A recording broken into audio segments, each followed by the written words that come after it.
Hey everybody, welcome to episode number 42 of A Tactical Crouch. We're a competitive Overwatch podcast. I'm your host, KickedTripod, and of course with me are the two biggest brains in competitive Overwatch. Everybody's favorite German curmudgeon, Yiska. Hey buddy. What's up? How you doing, man? It's been a morning for you, hasn't it? Stressed. Yeah. If I'm going to have a heart attack on this podcast, maybe I should just have something like saying my address so I can, like, with my death rattle, just hold it up and someone can call an ambulance. Death rattle. Fair enough. If we see you go down, we'll send help immediately. Sure. Also, of course, on the show, the Oracle of Overwatch himself, Volamel. You say had that, an off week, man. You finally had to cash in all those crazy picks. I'm a flashy player, you know. I got that one good play, and then pretty middling past that point, you know. Here's the thing, though: is you're normally really flashy. There were some close ones this week. True. You might have gotten a little cocky. Yeah, Oracle might have gotten in the head a little bit. Little bold. Yeah. So for those that are like, what the heck are you guys talking about? Last week we made playoffs predictions, and of the four in the quarterfinals, four matches, Joe had picked. You did pick Shanghai to win. I got the upset, but so you got the big one, but then you chose Guangzhou over Valiant. Yep. You damn fool. Hangzhou. Sorry, thank you. And then same thing, right? They're the same. Yeah. Like, who names two cities so similarly? Second, what was the other one? Shock. It was you had Dynasty over Shock. Yes, that was maybe a little ill-advised. Yeah, that one was a little bit. Yeah, that was the bold one. Yep. So, anyways, that's what we're talking about. Sorry about your Oracle status. That is what it is. It's still Oracle of Overwatch status. You've made enough of those insane calls that we can let Chengdu, right? Got Chengdu. Lord. The pattern simply seems to be that you just say China every time someone asks you a question. Who's the best team in China? Shanghai, that's right. Yeah, you might have something there. Maybe China's not bad. That's true. You actually did. Even this week, you picked all Chinese teams. It's true. Wow. Surely subconscious. Actually, 100% is. There's you live in this noggin rent free, because that was not what I was thinking. I was just like, yeah, we'll just go with these teams, and they just happen to be, have some sort of Chinese ties. I mean, Hangzhou was close enough. Yeah. Well, thank you guys for being here. Thank you, chat, for being here. We do record live every Tuesday at 11 a.m. Pacific time at twitch.tv/KickedTripod. We're going to jump into the news this week, brought to you by our patron producers, Battlecrab Made and Peter Y. Thank you so much for your support. And if you want to support the show, go to patreon.com/tacticalcrouch. Check out our perks, play some games with us, and support the show. Speaking of game night, announcement. Saturday, 4 p.m. Pacific time, we're going to be doing our first Tactical Crouch game night. If you're a patron, everybody's invited. We have a exclusive a tier of support that you can sign up for on the Patreon website that guarantees you some playtime in the game night. Otherwise, we're going to do our best to prioritize patrons. But we don't know how many people show up. It might be 100 people. It's a learning process. I've done ones where 50 people showed up, and we're like, sorry, if you're not a Patreon, or if you're not a patron, we can't fit you in these games. We've got other ones where it's like 6, and be like, you know what, everybody plays. Yeah. So we're gonna probably play some. If you need to know what to install Overwatch, install Teamfight Tactics, and have a browser ready in case we do some Jackbox games. So.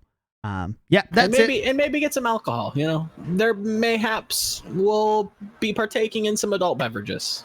Indeed, I may have just purchased some strawberry vodka. Maybe. Das nice. Some lemonade, not bad. I'm not gonna lie. All right, not terrible. That's pretty tasty. There we go. All right, well, let's go into the news again. Big thanks to our patron producers, Battlecrab Made and Peter Y.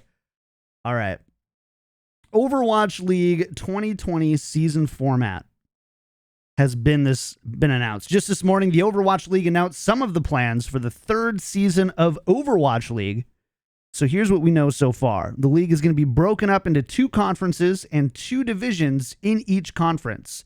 The Atlantic Conference, you've got the North and South divisions, and in the Pacific Conference, you have the East and West divisions.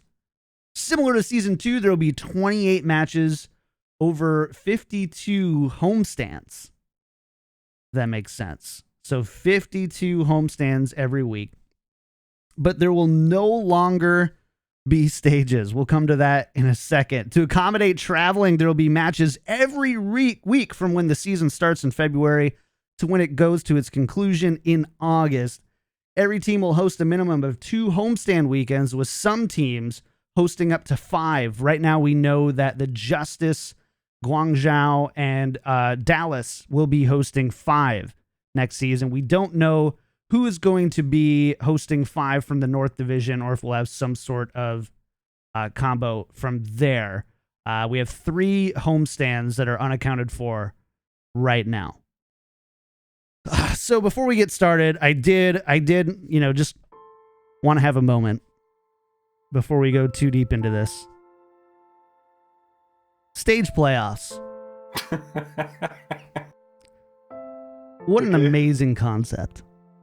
It was some of the most fun Overwatch we've ever seen.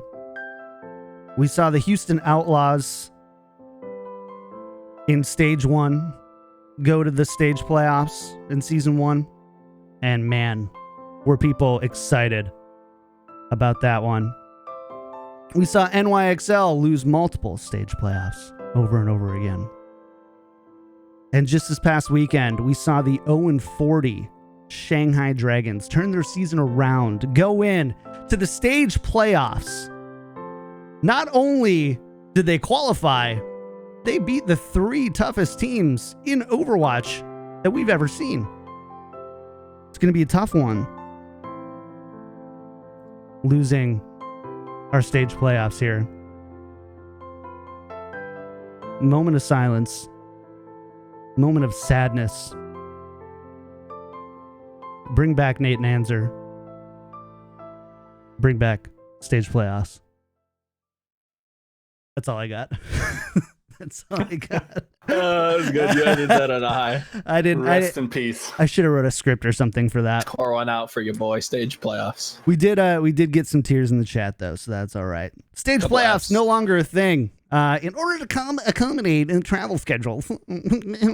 But yeah, so What was that? some nerd in accounting is like, we can't justify stage playoffs and get everybody on an airplane this weekend, Nate Nanther. But Mr. Nanther. Mr. Nanther pulling on his shirt like this high. Mr. Nanther, Please stop. we can't afford it. Not enough teams paid 60 million. Most of them paid 35. Can't do it. Hold these easies. All right. So, jokes aside, let's get some overarching thoughts here. Yiska, I know you've got some He's thoughts got some on this thoughts. Oh, Yes, he does. one. I need have, rage music. Do we just have rage music? Is this something on Spotify that just like? I have a rant ready, all typed out. Hence why I look so atomic right now, because You're just glowing. You're just radiating anger. I don't think I have any. Yeah, we're not listening to that. It's You not guys gonna wanna be happening. get your rocks off before I do. Excuse me. Sorry, Maybe. I don't know if I fully understood the context of your question. Can you ask again, please? Thank you. I'll just say that I'll have a little bit of a 5-minute rant on this. Yeah, he has a rant. Do we want to drop our thoughts before he? All right, let's go. goes on a Yeah, tangent? Joe and I, let's go first. I've given my thoughts. Rip stage playoffs. Sure. Yeah. There's obviously a longer discussion to be had about the overall just strength of schedule discrepancy, how teams can benefit or not benefit by having more or less homestands. Sure. I'm honestly on the side that I feel like it's going to be minimal on overall results, but just from a competitive integrity standpoint, it has to be noted. There's always going to be an asterisk there when you have a team like Dallas who's going to play over 1/3 of their games in Dallas. You've created not quite, right? 28 games, 5 of those were. Oh, they play double weeks. Yes, so 10. So 10 right. of 28. Yes, you're completely right. Yeah, that doesn't happen very often, huh? So, So there's, with the opportunity for these teams who are hosting 5 to have 1/3 of their games at home, there's a big potential for that to have a large. I would put an asterisk next to a season in which Dallas does extremely well, as something that we will continue to analyze as we go into the future and go into something that's a little bit more stable long term. But besides that, though, love it. I love the fact that we are actually going. We're traveling even more than I thought we would, I guess.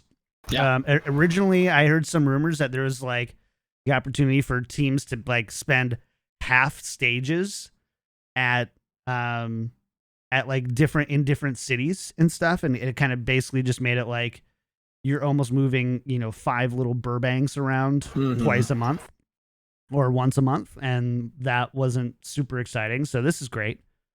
But besides that, I don't know. Overall, it's very clear that we expected, or at least I expected 2020 to finally be like, this is the vision for Overwatch League, and they basically just added on another transition year, I feel like. I think it's smart to do that as well. I wouldn't. I think it was a little too far-fetched to go out and talk about, how everybody's going to be flying across, the globe in 2020. Like that seemed incredibly optimistic. I think that, it just playing it safe and allowing that transitionary period so that you can tell like where the markets are. And that's something that the new acting commissioner apparently is going to be there for the foreseeable future.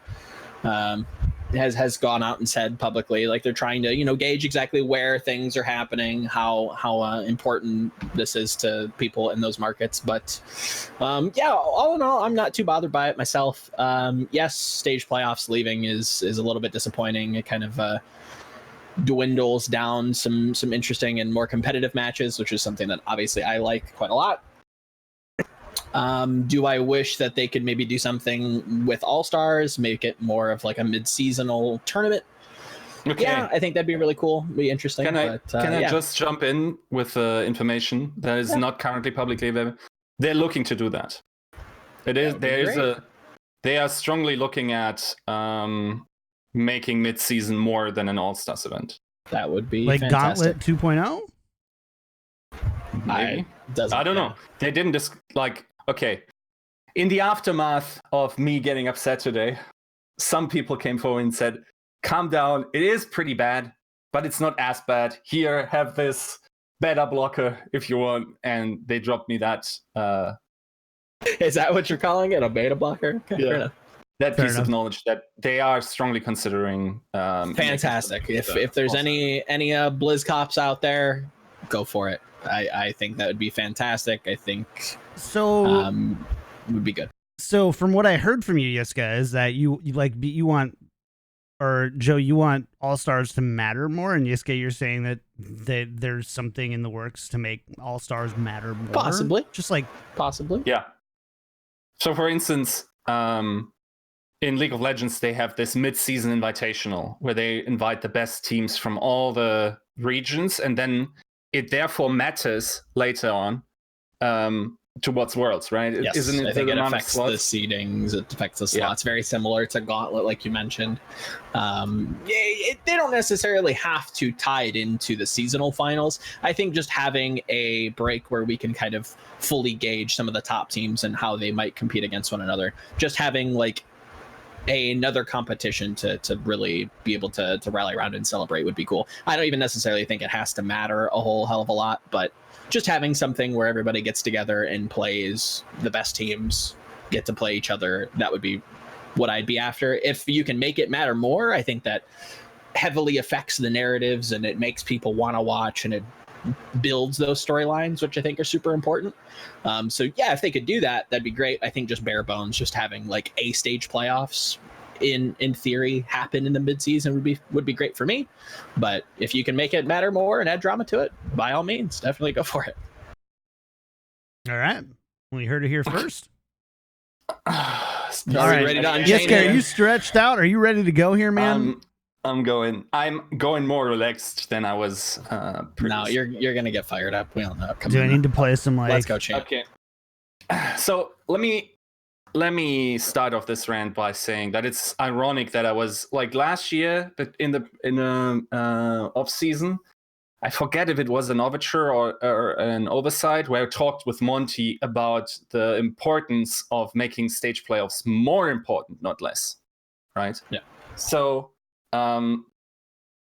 now they're gotten rid of, and as such, it is a problem for narratives. I think the ratio of excitement in stage playoffs, what they bring to the league, it's incredible how much more exciting the average stage playoff game is than the regular season game.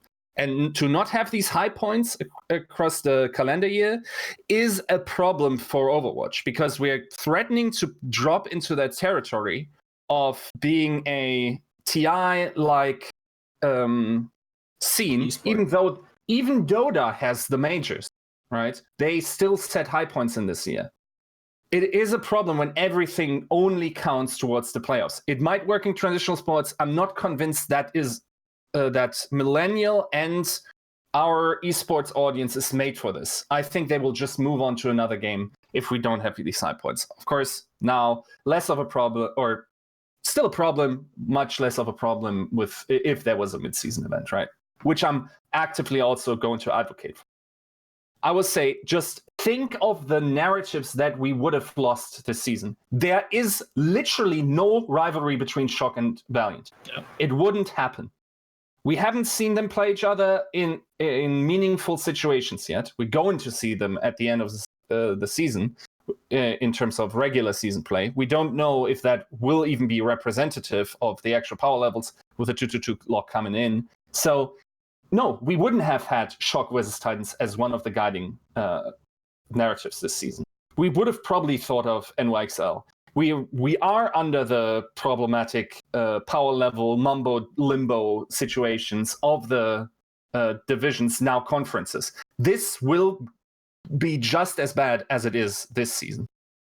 Shanghai wouldn't have had this outbreak. There's no possibility for them. We would think of them as just a mid-table, above average team. Yes. There's no way anyone without stage playoffs calls them the best team in the world after what they did Atlanta homestand. I mean, they are literally playing Shock and Titans next stage. Sure, but we'd have to. We wouldn't have think that would be it. Yeah. And then whatever stage 4 might bring. So, I mean, I somewhat agree and I somewhat disagree with that for a second. I want to branch off on that for a second. It just doesn't matter as much in a regular season game. You are right, but there are definitely, so I think immediately people are going to draw the comparisons to NBA, NHL, Major League Baseball, 60 plus game sports, right? And they find a way to fit in these narratives. And they find a way to say, you know what? Hey, baseball has a last 10. It's a stat. It's a standardized stat now. Their last 10. I think NHL does it as well. Their last 10 kind of shows you, hey, this is how it's going. Where I agree with you is I don't think that they have the media backup, because when you're a sports fan, what do you turn on in the morning, Joe? Yeah. ESPN. We don't have anything like that. Well, in sports, you turn on ESPN, right? Right. For Overwatch traditional sports, we just don't have. You turn on ESPN and they feed you this stuff, right? Yes. They tell you what it is. Esports doesn't have that. No. So the smartest people listen to podcasts like Tactical Crouch should tell them that. The thing is, it can't happen that this will develop. Systems work wildly differently at scale. There's nobody in the world, I don't care if you're from Bangladesh or whatever, where your cost of living is ridiculously low. You're not going to make a living only beat writing about the Florida Mayhem. That is not how it works in esports teams. You cannot follow one narrative for a team. You don't have the audience. You need to cover everything, and the audience will not be interested in everything. They will be interested in that one thing, and nobody will know anything, because nobody will, other than maybe, once again, freelancers or people that do it voluntarily, will fill people in. The quality will be accordingly. It's simply like you got to design systems not around what works in other regions or in other equivalents. I mean, I agree. Like, this isn't me saying I disagree with you. Mm-hmm. I think you're blowing the doomsday horn a little hard overall. I don't think it's impossible for Overwatch League to be like, you know what? Let's create a system that really effectively communicates these narratives. Yeah, you know what the system is? Contenders. Contenders as an entertainment product. Okay, step away from knowing everything you need to know about the teams, even though there are better narratives in Contenders for some of these teams, like Runaway and whatnot. Think we put all the best players into Contenders now. Overwatch League doesn't exist. We have several playoffs across different regions. We have so these are high points, several high points across the year. We have Gauntlet, and we have the Showdowns. Atlantic Showdown, which is 2 tournaments that we can care about, plus the season playoffs. We have more practice time for players because they don't need to travel. It is also, yes, certainly the product, the entirety of the product does benefit from being in bigger arenas, right? Which, by the way, I don't think you can expect every homestand to be like Dallas. We will absolutely have 300-man audiences in some of those. Yeah. People 300? Imagine this so, to be... like, you're basically saying Burbank size? I think I'm not sure how big it is. I mean, out of 20 teams, I've got to assume that like one of them is going to be a little. But that small. is at least a stadium, not a gaming bar. Yeah. So, sure, all of this contributes to the broadcast, but so does everything that impacts the quality of the games. And I think, yes, there are pleb fans, but there's also the majority, I think, recognize when an epic match is going down, when there's a special quality, something about like the feel of the match, like, you know, you see it in the players' eyes that there's a lot of at stake. You see it in like how the audience reacts. You see it in the level of play, what kind of decisions people take. This doesn't happen during regular games. It also didn't happen at any of the homestands to the degree that we've had in Stage 1. Dude, Stage 1 Overwatch League, when London won that, I was crying like a baby. None of these homestands... I wish I was there to hear that. That would be great. None of these homestands moved me for the... Sure, yeah. That's fair. And now, also, to be fair, like there's numbers. there's a level of like that's a large magnitude event, right? Like season 1 stage playoffs. Sorry, I mean season 1 stage season playoffs. 1, even season 1 stage 1 playoffs is the same thing, right?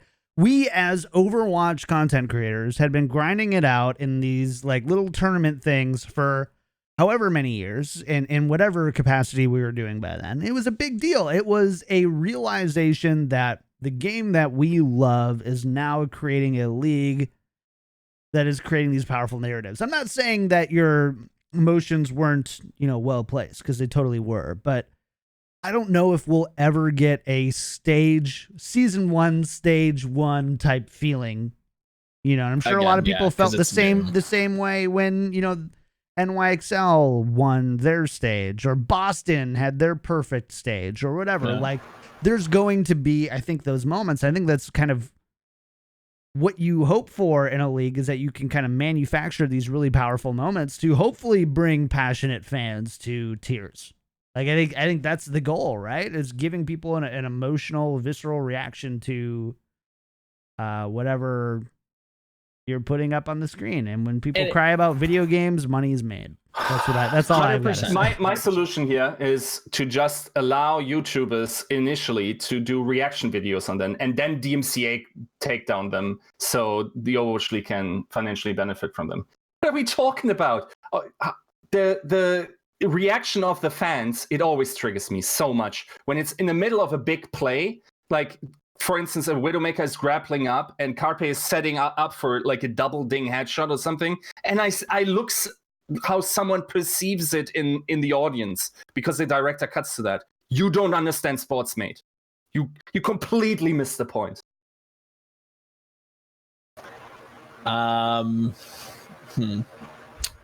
I disagree. I think I might disagree too. I disagree with Joe and choose Yiska. Usually I'm the punching bag. Let's see it. To a degree, I understand what you're saying, that you place a lot of the value on the competition and how much that means to you.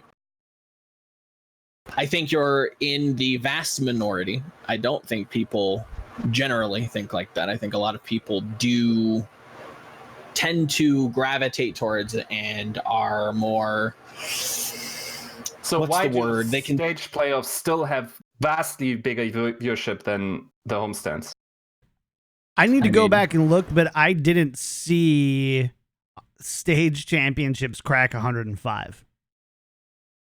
I mean, it depends on where in the season they are, certainly, right? Like the Dallas homestand is probably a bad comparison because they were early in the season. The average viewership was we see viewership was definitely better for far worse for Atlanta than it was for stage play. I mean, again, I think those are two, like, I think we're going in a lot of different directions. What I'm talking about is the fan reactions, and that is a successful model. A lot of people do want to see very relatable, you know, they see themselves in the fans almost, and that, you know, triggers some emotion that helps to see, the players' parents in the crowd and what that might mean to them. That pulls at your heartstrings as you know, silly as that might be to a Germanic robot, but it's important for people. As dumb and kind of unintuitive as that might be, it's successful. And you mentioned reaction channels on YouTube. As silly and as dumb as that might sound, there's something there, and we can't ignore it. A lot of people that's why love reaction videos. You couldn't monetize reaction videos, then people wouldn't post reaction videos. Yeah, exactly. And don't get me wrong, there's a lot of smut that I can monetize. Sure, yeah. There's a lot of stuff we can do with this show. Speaking of, download Audible today. Like there's a lot of things that we could do to this show to make more money. And we choose not to because we have consciences and souls. There's these. I agree with you there, but in my morality, that is the same thing. Betraying a player's play, like it takes a fan absolutely nothing to show up at the arena other than his entry fee. It takes a player everything to make that play. I don't care about what the like. They're literally giving us their youth. It should be taken in with higher regard. You're gonna make me cry. And I get that. I think that there is proper channels that should be, issued on, whether it be, a written narrative or a piece of video content. We talked earlier about like this decentralized hub for everything esports, whether it be the Overwatch section. Like we need an ESPN, that centralized hub, so that we can celebrate these players, because again, I completely agree, they are giving you a number of their formative years that are super important to, I think, just social development, and that their stories need to be told, and their trials and tribulations, like that's super important. Should that be the main kind of thesis of the product? I don't know. I don't think that I don't think we're there just yet to be able to do that. I think the problem is that it never was. Like, we're not good at selling these stories at all. Like I agree with that. I wholeheartedly. I mean, you know me. I harp on that all the time. But like in other sports, right? Yes, Sure. it has something to do with like the length of the how long it's running, right? Yeah. So we can't have these super LeBron type superstars, but you definitely have people that we're frequently talking about based on the skill they have in the game. How many people do you see talking about Twilight? My player of the year. Not many. Nobody is. That we're not championing these values. We're championing if someone that is below average calls other people trash. yep. Yeah, and I agree with you. Completely championing the wrong values. I think. But that comes back to my initial thing, right? Is that if you support a media presence that allows people to share these stories, and again, right? So sports has ESPN. What does eSports have? Some people listen to Tactical Crouch. Some people listen to Oversight or Plat Chat. Some people just listen to what's on the Overwatch League broadcast, right? So you've got narratives coming from different places, and obviously there's going to be different resources for each of those different types of media. And then, of course, you have the 1,537,266 different written publications that you have for esports that all have kind of inconsistent and varying levels of quality, I would say, among most of them. There are definitely like a top 3 or 4 where like, yeah, it's from there. I definitely know it's going to be. And then you're like, ooh, that website is about 3070 being good. There's a lack of an ability to share a narrative, and it's not enough to share a narrative between when a match starts and when a match ends. That's why sports don't do that. Like they share their part of it, but then you've got all the other outlets talking about it. And that's going to be the biggest obstacle that season 3 is going to have to overcome, is how do we now go 28 games straight in 2 different cities simultaneously at any given time? How do we do that and still manufacture these meaningful? How do we get buy-in from viewers? And stage playoffs were a huge part of doing that, right? Because who was it? I mean, look at who was in stage playoffs this stage. Shanghai Dragons. That's a draw. LA Valiant. As silly as it is. LA Valiant. Houston Outlaws. Yep. 3 of those teams have all been in the conversation in this season or last as being the worst team in Overwatch League and a disgrace to franchise viewership, like franchise ownership. And they're in stage playoffs. That's a big thing. You don't get those power checks with stages. Now, Yiska has previously, someone had asked in chat, and I just want to kind of recap for a second. Yiska had previously mad leaked that there might be something that gives us some sort of maybe a little bit more of a power check than a traditional all-star little thing going on. No further info than that, but enough to say, hey, Overwatch League isn't blind to it. But the question is then, who picks up the mantle of driving a narrative when you have so many people in so many different spaces trying to like create one unified storyline? How do you find a way? And, you know, again, how do you know if Shanghai is stronger than Vancouver if they don't play Vancouver for another 9 weeks? Yep. I mean, that is also going away. We're not going to have one overarching narrative anymore, simply because, as I understand it, we are going to broadcast in the relative time in the relevant time frames in the respective regions at the respective homestands. We're going to have, or I assume maybe not, simultaneous matches.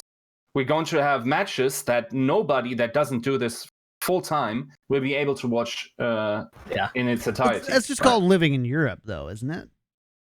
Pretty much, yeah. This season. They've already gotten used to that. There's that aspect of it. Like, I don't know. Maybe it's time that us in the U.S. get a piece of that a little bit. Yeah. And but I do agree with you, right? But yes. And then it comes down to, okay, I didn't get to watch the matches live. Where do I go? How do I understand the stakes? How do I understand what happened? I personally, if I'm not available for the live matches, it's very difficult for me to go watch Toronto Defiant versus Paris Eternal match. I've never been a big fan of highlights, but I'm not gonna lie, it's been hard to keep up with everything and keep my attention when I have to watch Washington Justice play the Florida Mayhem. I'm not really interested in the game, so you know what? I'm gonna go watch a highlight and get most of what I need to know. Yeah. Yep. You know, so like, because if you want to watch the best, we don't call those highlight reels though. We call those blooper reels. Well, you're not wrong. Yeah, if you want to watch the best Overwatch, you watch a lot of Contenders games before you start watching. About a third of Overwatch League games are definitely worse than the best in Contenders. 100%, no doubt. And it's going to get worse. In the reality of things, I would agree, but I think if you're posing this to a new fan, it would be very difficult for you to sell that kind of idea to a fan. This is supposed to be the best league with the best players. Why shouldn't I just be watching this? You know what I mean? I mean, in reality, I agree with you, but I've got a controversial opinion on this. This is the movie reboot 2.0 conundrum. There's a reason why people like prequels over sequels for Star Wars, or in other words, 1, 2, 3 versus 4, 5, 6. And it wasn't the story. It's because it's easier to watch when the graphics are up to date and everything's all polished and shiny, looks more realistic. Yeah. And to me, to a point, like, I struggle. I don't like watching 80s movies. Why? Not because they're not better, but they're just harder to watch because cinematography is worse and CGI, if at all existing, is worse. Sure. And it's just blah, blah, blah. And the same thing for Overwatch League. It's there isn't a direct sports equivalent. And then, of course, we can go down that whole rabbit hole about sports equivalents. But there is this idea that the best produced content is the one that ultimately ends up being watched, even if it's not critically the best. Mm-hmm. If that makes sense. Oh, yeah, definitely. Sure. And the problem is, we artificially put Contenders into the 80s. Yeah. Right? Mm-hmm. Like, they are not, it's not a time-gated thing. We are deliberately giving these regions, because you kind of have to. Let's face it, you kind of have to. If Contenders was marketed equal, if not more so, than the Overwatch League, why aren't people spending $20 to $30 million on Contender slots? You know what I'm saying? Like, it was propped up to begin with, so you can't have something that isn't just like supersede it, because your ownership groups can be like, well, what the heck? Why don't I just do that? I agree with you, and I think you're spot on. Like, we have to artificially hold Contenders back. Could it be improved on? 100%. I don't know why it isn't. If I had to guess, that's probably a good portion of why. Maybe it's a resources question. I don't know, but yeah, I think you're spot on there. I think we have to hold it back. My fear is that they are trying with this structure, and it looks to me, of course, okay, let's acknowledge first, yes, it's all a cost thing. Like, having stage playoffs at the end of the day, like sending whatever team, because you can't play like, sometimes you have a team qualify 5 days before the stage playoffs. You would have to drag it out and allow for travel. This all costs money. Of course, you have to acknowledge that, right? Mm-hmm. But at the same time, the way this system is currently set up is as such that it both allows trash tier teams, or fans of trash tier teams, to believe they are average. But at the same time, it also allows god tier teams to appear closer to the average. Mm-hmm. And as such, dude, peak experience, like, it doesn't work. Mellowing experiences are basically like second screen entertainment. Nobody pays full attention to that. You need peaks and valleys in order to make it an entertaining product. You need the gods and you need the shitters at the same time. And we're not producing something that has these filters, or we should produce something that shows us these filters more, because everything that is true about this season, scheduling issues, asymmetric schedule, imagine how hard it is currently to produce a power ranking. Now take away the stage playoffs and tell me who the best teams are. You would have to say at this point, without stage playoffs, that NYXL is the second best team in the world. I don't agree. They're not top 5. I do not agree with that at all. And in fact, I have found that stage playoffs have been a hindrance to creating powerful power rankings because they are only power rankings relative to the metas that we got for that stage. They drastically shifted. Sure. They did. Yeah, and whether that is the point, right? Shanghai wins this or not, in fact, you can make the argument that could Shanghai's winning of the playoffs overvalue them from an overall a relatively just a overall strong stage. You're right. If you take, let's say that this was stage 1, where do you put Shanghai now? I still put them above NYXL because they had a walkthrough stage, and their performance in playoffs doesn't really change that. They had an easy stage. So wait. Do you would put NYXL that went 7-0 below Shanghai? I think so. Yeah, I do. Why? For the same reason Joe picked them in the playoffs. NYXL had a weak stage against weak teams. You wouldn't know who weak is. You still know weak S. It's not all of a sudden I don't know who's a good team and a bad team, especially if I watch the matches. You wouldn't know it as definitely as you do with stage playoffs. And we can also open up the whole can of worms about our NYXL just underperforming consistently in playoffs when they have one less playoff loss than they do overall franchise loss. Sure. Or is the San Francisco Shock would have been an average team this stage without stage playoffs? Yes, no? Below average. And again, these checks are fun, but does that mean overall that they're a worse team? If you take stage playoffs out of the whole thing, but keep the meta changes in, which I think is a whole other conversation to be had. You take that out and you look at San Francisco overall, and you look at a team, and you saw a team that, honestly, yes, San Francisco is a better team than Shanghai. I would even say it now. At no point would we have thought, without stage playoffs, at no point would we have thought San Francisco to be the best team other than the one stage where they had the perfect stage. No, at no other point. I don't agree with that at all. I would definitely put them, probably Vancouver. I think, and again, it depends on how 4-3 in the first stage, dude. How often does Shanghai play Vancouver, right? Because they only played them, or they played them twice. Exactly. I think. They lost both times, so you have to put San Francisco below Vancouver, but you put them second. No, because they went 4-3 in the first stage, and I forgot who they lost. They went 4-3 in the first stage, and then you look at the last 10, and they're 9-1 or whatever it ends up being. You go, wow, this is a team that's really good now. Yes, they struggled at the beginning of the season. This isn't a complicated idea that you can take 10 of the most recent matches and see a pattern different than their first 7. No, it isn't. But the thing is, you don't have that pattern without considering stage playoffs. Yes, you do. It is not the same story. No, it is not. I agree it's not the same story, but it isn't the wrong story if you take stage playoffs out of it. Yes, it is, because regular season matches don't have the same way to play it as a playoff tournament. Not nearly the same. You could actually make the argument that stage playoffs change the formula because now you have these stakes assigned to them. Yeah, sure. As they should, because the regular season match doesn't matter whatsoever in comparison. It does. What, $3 million does versus whatever, $1 million for winning stage playoffs? I can still get 12th and still get in.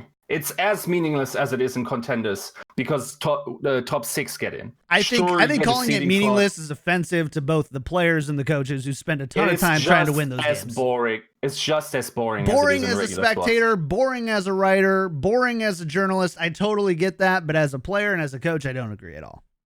No, players themselves don't go all out on regular season matches. They troll all the time. They don't consider them as strongly. Of course, like how often does Vancouver go out with random strategy? Or how often, do we see teams completely scrap? Does Vancouver lose with said random strategy? They come pretty close. I have to. Now, when I asked you, does Vancouver lose with said strategy? 50-50, I would say. If I bring in a shitty right fielder because we're playing a team that, has 20 wins on the season. So I could give my right fielder a rest, or I could try out some new strategies or build long-term competitive and strategic value for my team. Am I really concerned about that? Dude, if there's no stage playoffs, why would Vancouver care about the rest of the season now? They cannot wait, let me see if they can even feasibly get second at this point. Outside of the fact that I have never known a professional athlete to not care about winning in any scenario. Happens all the time. Again, I don't know how many professional athletes you know, but no, I know it from the Overwatch League players, where they say, okay, we didn't go all out in this. Like, for instance, we had that same debate recently in League, where they completely trolled in MSI events, not MSI, sorry, Rift Rival events.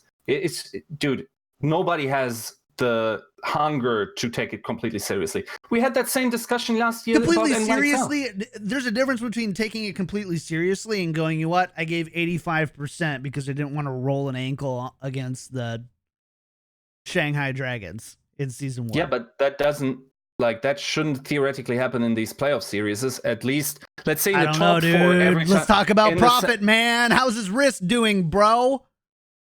What? It was Birdring, sorry. Yeah, I mean, such a different argument. Birdring in itself, like, that was one of the examples where it was like, yeah, okay, let's not go all in on it, right? Like, it's the thing is, there's no way for Vancouver to drop out of this playoffs. Yes. I think they clinched at this point. Why care? There is a discussion. Yes, I think both sides here have an essence of truth. There is, how much do you really need to take it seriously? Do you want to? I know people in chat are talking about load management and not trying to rest up. I think there is something there, but I think it's disingenuous to say that that's exactly what they're going to do, right? I think they're probably, let's apply some consideration here. I think it's probably going to be a mixture of both. Like, do they take all the matches super seriously? Probably not. If let's take a look at their schedule. Let's see how many just boring bye weeks they have against really bad teams. Are they gonna try their hardest against? Let's see, who does Vancouver play? The Florida Mayhem, week 1, last match. Are they going to try the hardest there? Probably not. Were they going to try their hardest before they were clinched? Probably not. So, I see both sides. I just don't think it's you should quickly write them off as, well, they don't have to try, so they won't. I don't think that's what they signed up for. I don't think that's anybody who is in any kind of competitive format wants to do. I think they do try more than they just want to tank and troll and throw games.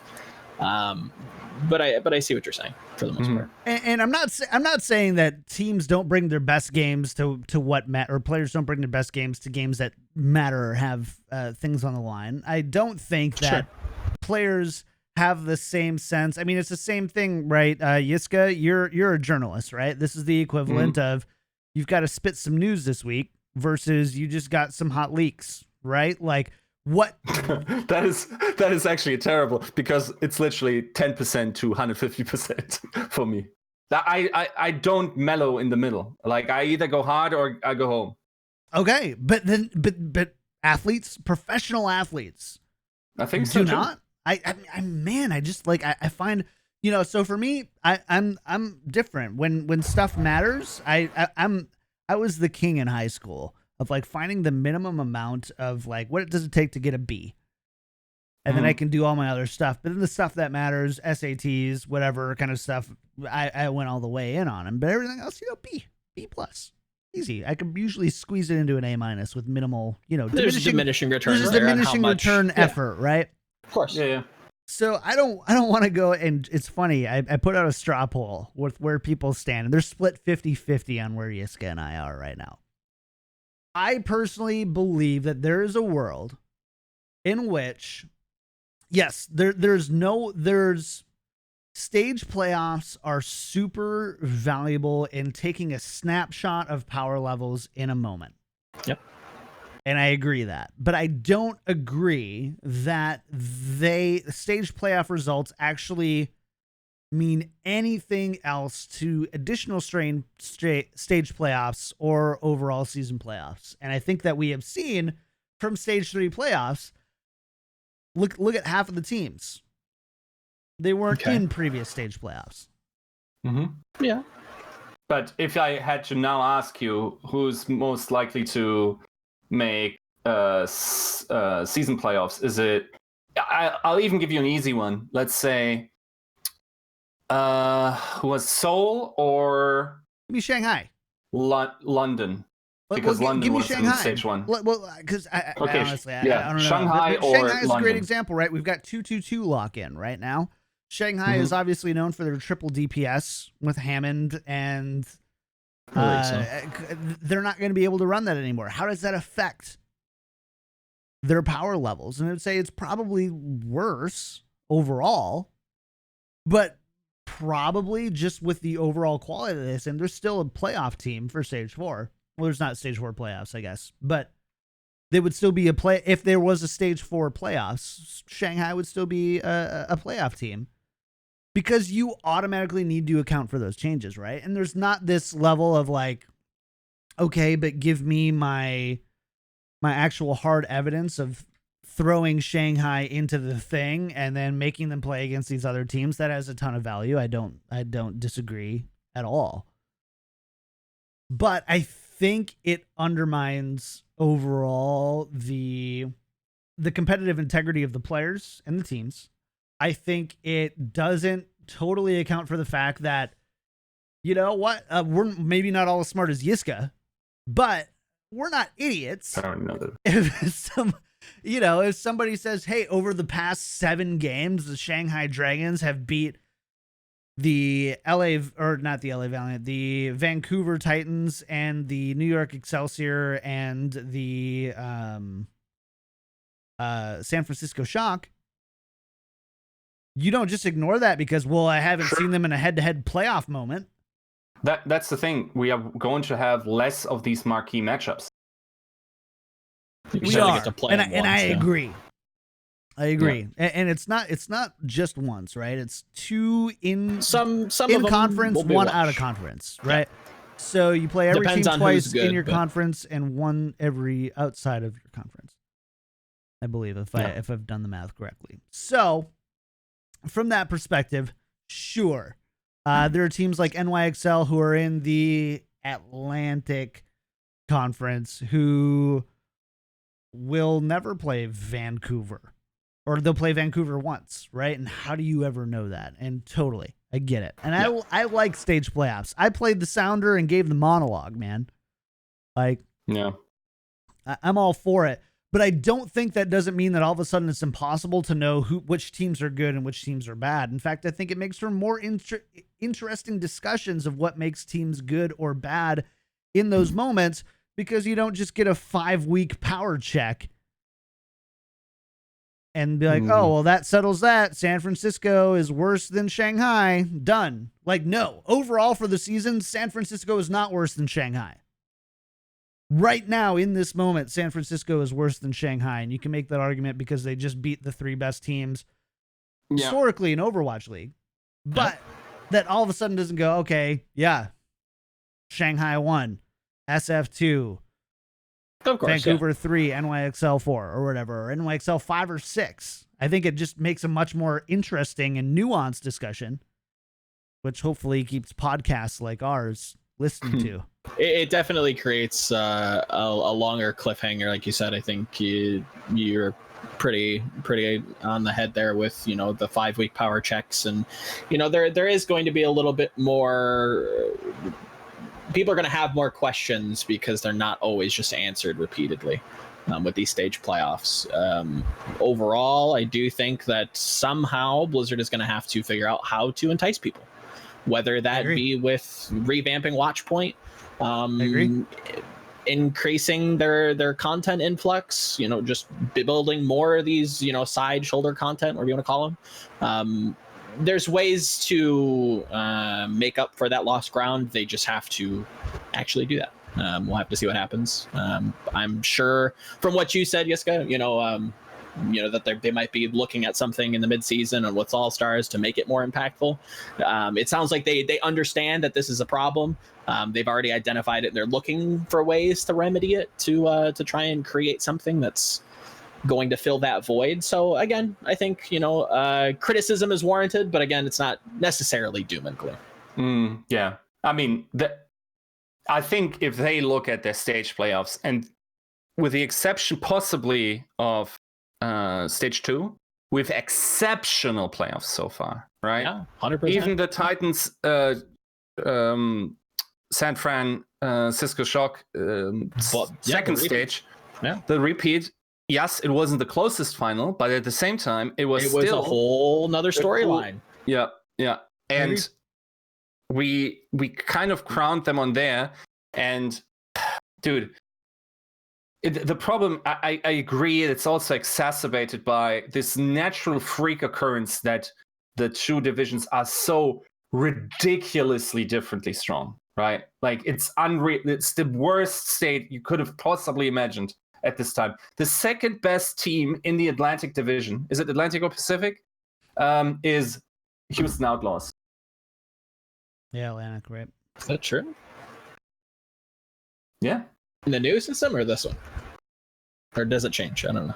I mean, in this stage, right? And this also, second best team in Atlantic? How they played. Yes, so Atlantic were the best. Yeah, so 6 of the 8 teams were Pacific Division teams. Yeah. The bottom possible. 4 teams in Overwatch League are Atlantic Division teams: Boston Uprising, Florida Mayhem, Toronto Defiant, and Washington Justice. And if there's a round robin, I'm not convinced NYXL is in the top 5 this year. 2-26 in stage 3 overall. But if you take the bottom 4 Atlantic teams.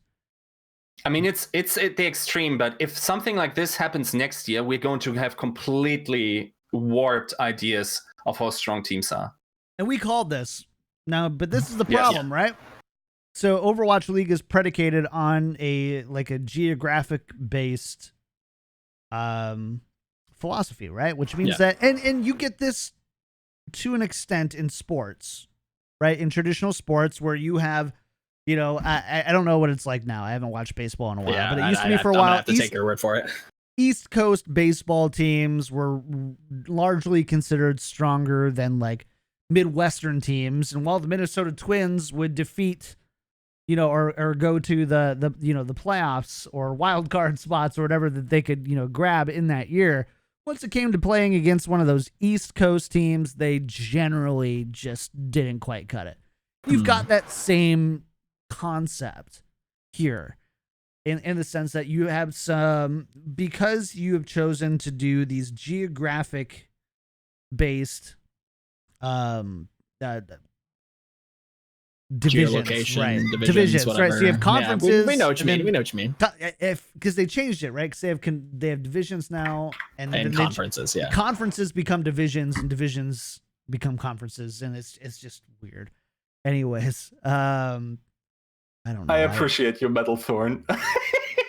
For those that can't, or the viewers or listeners that can't look in chat, Metal Thorn just posted a Wikipedia article about the North Atlantic garbage patch, which is apparently something about. Yeah, it's actually crazy. If you look up actual images of it, it's insane. It's so dumb.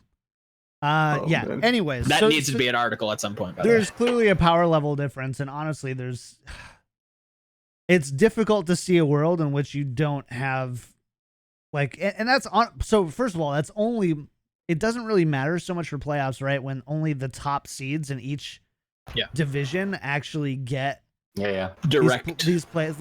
So they get seeded in, and then 2 through 8 or 3 through 8 are just straight up power rankings. Because you've got that, it's not that big of a deal. So I think that they anticipated this and they knew it, but it's not something that sports isn't foreign to. It isn't something that sports hasn't been able to apply an asterisk to, and it's not something that we can't apply an asterisk. We can't, Like I said, two big brains and smooth small brain right here. If I can apply the asterisk to it, I'm sure our chat can, because they are smarter than I am. So I don't know, man. Like, yes, I would love to see the power levels like get somewhat equal, but dude, in baseball, you have people still playing with a DH in one conference or a division, and then you have people with pitchers hitting in another. Like, I mean, there's a reason why nobody enjoys that game unless 6 beers in and hot dogs up the noses and shut all your mouth orifices. right now. You just get out of here. Love baseball. What's a DH? How many games a season do you catch of baseball? When I lived in Minnesota, I had season tickets to 81 or 80 games of the Minnesota Twins. How many did you go to? 65. Jesus, is this a job, dude? It's a lot. So I lived But it's fun, I to be lived fair. 2 blocks away. Yeah.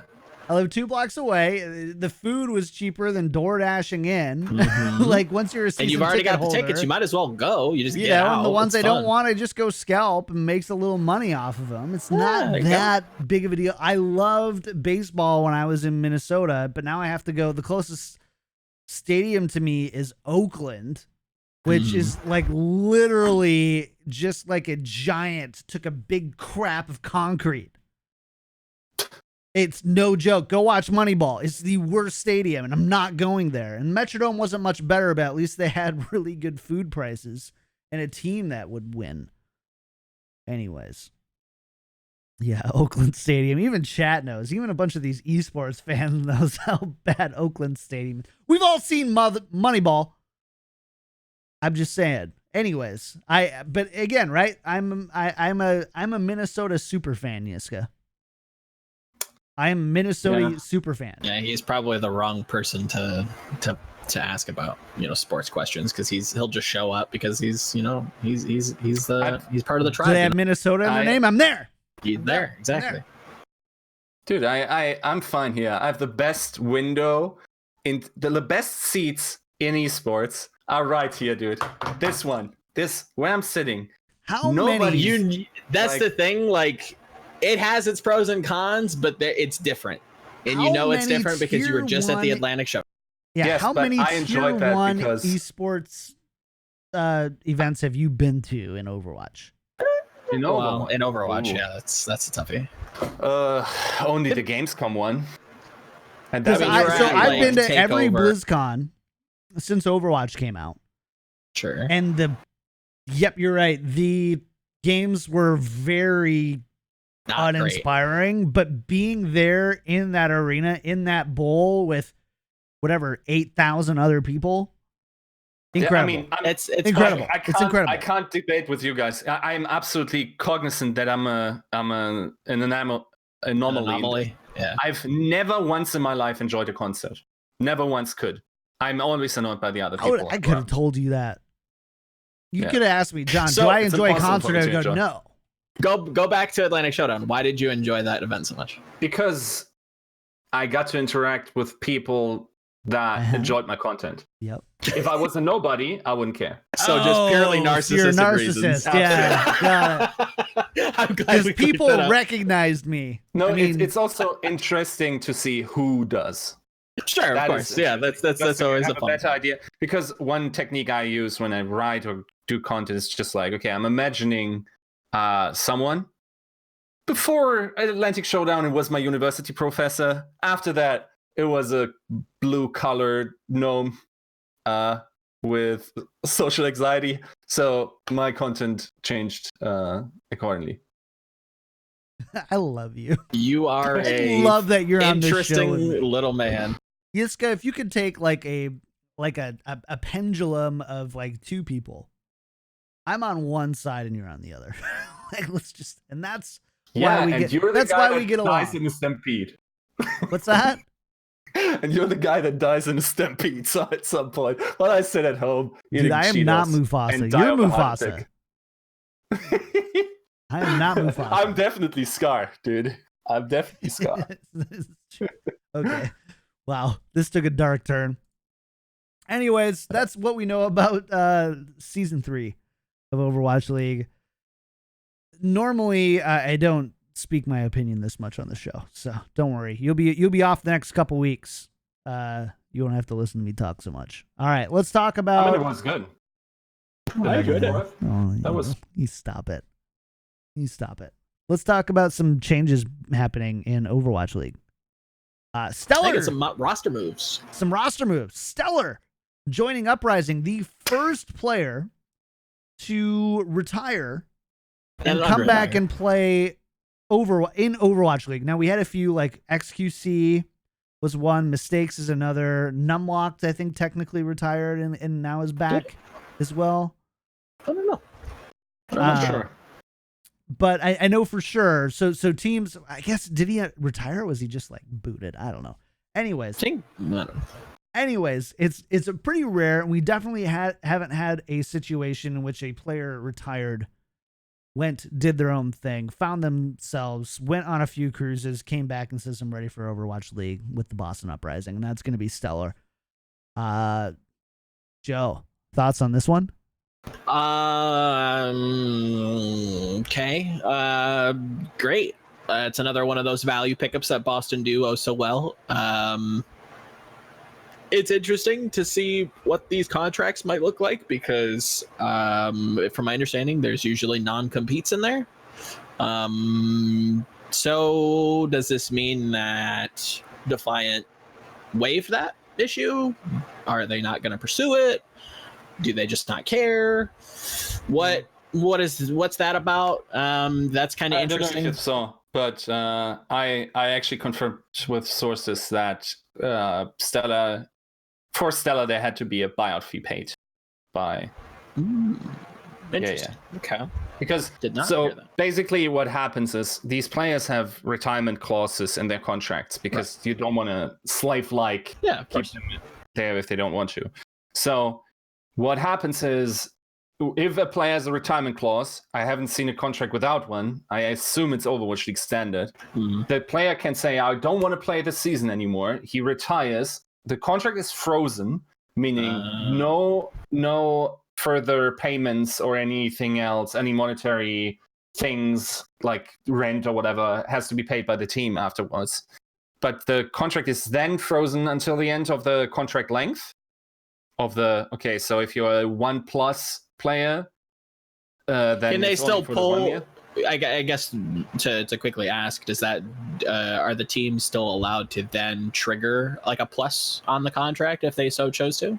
Like if Stellar retired and signed a 1+2, and could Defiant just add? Okay. No, they couldn't have said, okay, you're going to be retired for 2 more years. Yeah, exactly. It's my understanding. Yeah. No, I don't think that's how it works. Okay. But which is interesting. Yeah. Leave some loopholes towards the end of the season, by the way. That's certainly interesting. He pulled the retirement clause, came back, then the contract has to be paid out for the buyout fee that the team that got retired on wants to have, and then the contract a new contract is made. And theoretically, also Stella could have unretired with the Toronto Defiant. Wouldn't have needed an additional new contract, in my understanding, and could have just continued playing. Back in. Yeah, could have happened. So then again, I mean, if you think about it, because Logix is so much better than him, like infinity better. So you think it was the team that was just like, we don't want you? I mean, couldn't he have just decided like, I'm unretired, I'm back on the team? Sure, he could. I mean, he couldn't have done that by himself, but why not? Because the organization can't just be taken hostage for the salary again. So not like, I kind of want to do a mid-season Bahamas trip, so I'll just retire for 3 weeks, chill here, come back, please pay me the salary. So it has to be like a two-party agreement that like, okay, we'll take you back. All right. So I mean, that's still interesting. Like, who out of those two parties decided not to unfreeze the contract? Was it Stellar? Was it Defiant? Who knows? Find out next time. Yeah, I if I had to take a guess, is probably that the Defiant didn't want after signing Logic, switching to this to this mixed, hybrid roster style. Yeah, not the right concoction. Yeah, and also, but they still charge a buyout though, even though they don't want him. They just don't want to like give him away for free. Yeah, well, why would you? I mean, I've heard crazier stories in esports. Just letting players go. We don't want to hold them. I mean, hold them contracts hostage.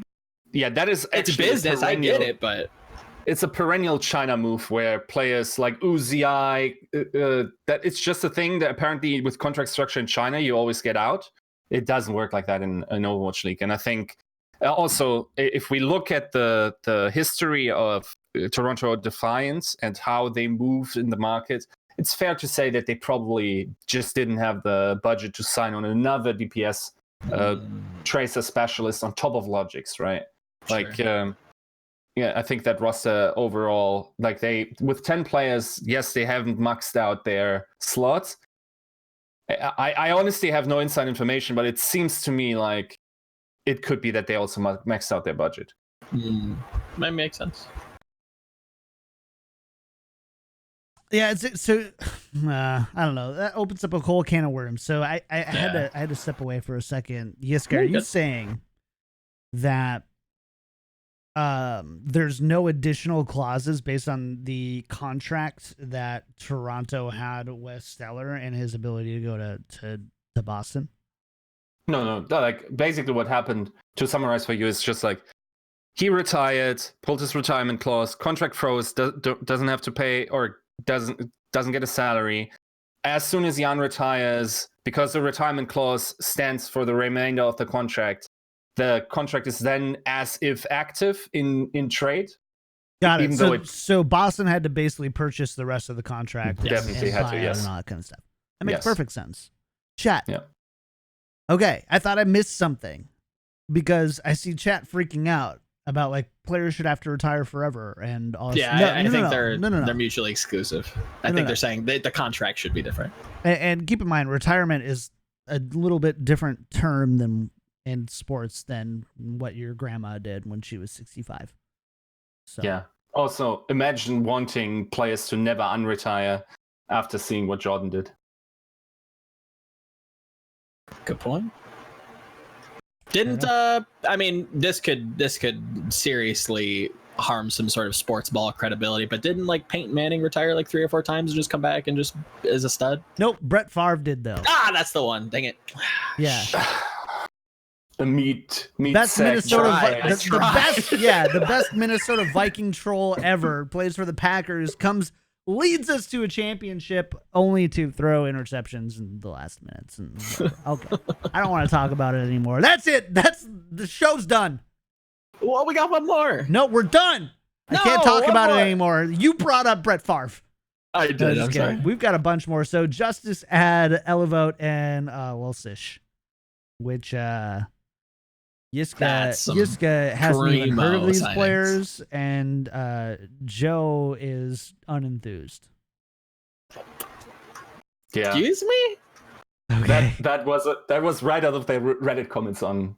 You know that I don't know if you saw it on Twitter, but I wrote an article, 7 players which could be picked up before the signing window closes. Now, I will say, in all honesty, there was one player in there where I knew he was going to get signed somewhere. I'm going to disclose that. I didn't know that for Elevote and so there's another little nugget for you, chat. Go figure out who was signed. Yes, that is not revealed yet. So there's definitely a leak in there. But in the aftermath, after I released the article, someone came up to me and said, like, wait, did you know this? And I'm like, no, it just makes sense, because it makes sense to put good players like those two. I mean, okay, Sansam gets a pretty bad rap. I didn't think he was like absolute trash pile. There's still the Zephyr line. Come on. I mean, he's not too far off though. He's pretty bad. I'm not sure. Like I'll have to pay. I'll pay more attention from that point. Yeah, 100% there. Yeah. So But yeah, that tank line was definitely a problem, especially looking towards 2-2-2. In my mind, Corey is nuts on Widow. Ado, we know he's a DPS player that can play DPS. How well, I don't know. Probably slightly, but I would say average at this point in the Overwatch League. Ado. Oh yeah. And then their backline was just revamped, so it didn't make sense to bring in more. So logical consequence, the front line had to be it. Yeah. And who's the best front line now that they also once again stay with the international roster mantra or decision? Makes sense. These guys completely dominated Contenders. That even though Envy is nuts, they even with 2 stand-ins, they currently 20-0 in Contenders in map score. It's pretty insane. But yeah, doesn't sound like a very competitive league to me, Yiska.